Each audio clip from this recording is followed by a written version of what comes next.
शोभा यात्रा के दौरान पश्चिम बंगाल के मुर्शिदाबाद में सांप्रदायिक टकराव की खबर है। दो समूहों में हुए इस टकराव को लेकर अब बंगाल में राजनीति तेज हो गई है। बीजेपी और टीएमसी आमने सामने आ गए हैं। एक तरफ बीजेपी इसके पीछे ममता बनर्जी के बयानों को कारण बता रही है, राज्य सरकार पर मुस्लिम तुष्टीकरण की नीति पर चलने का आरोप लगा रही है, तो वहीं दूसरी तरफ ममता बनर्जी ने इस टकराव को लेकर बीजेपी को घेर लिया है। ममता ने इस घटना को पूर्व नियोजित बताया है।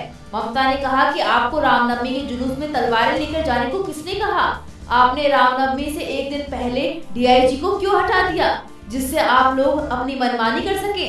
उन्होंने रायगंज में कहा कि योगी आदित्यनाथ भाषण देने बंगाल आ रहे हैं। मैं उन्हें बताना चाहती हूँ कि पहले खुद का राज्य संभालो।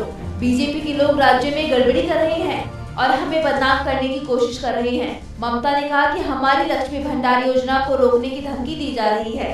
मैं कहती हूँ उनकी हिम्मत कैसे हुई? हम माँ दुर्गा की पूजा करते हैं, हम ईद मनाते हैं और इफ्तार में भी हिस्सा लेते हैं। मैं चर्च में क्रिसमस में भी हिस्सा लेती हूँ। हम सभी के साथ मिलकर रहते हैं। हमने बचपन से यही सीखा है। दरअसल ममता बनर्जी ने रामनवमी से पहले ही कहा था कि बीजेपी राज्य सरकार को बदनाम करने के लिए इस मौका का इस्तेमाल कर सकती है। धार्मिक जुलूस की आड़ में सांप्रदायिक टकराव की घटना को अंजाम दिया जा सकता है। सिर्फ बीजेपी के निर्देश पर मुर्शिदाबाद के डीआईजी को बदल दिया गया। अब अगर मुर्शिदाबाद और मालदा में कुछ होता है तो जिम्मेदारी चुनाव आयोग की होगी।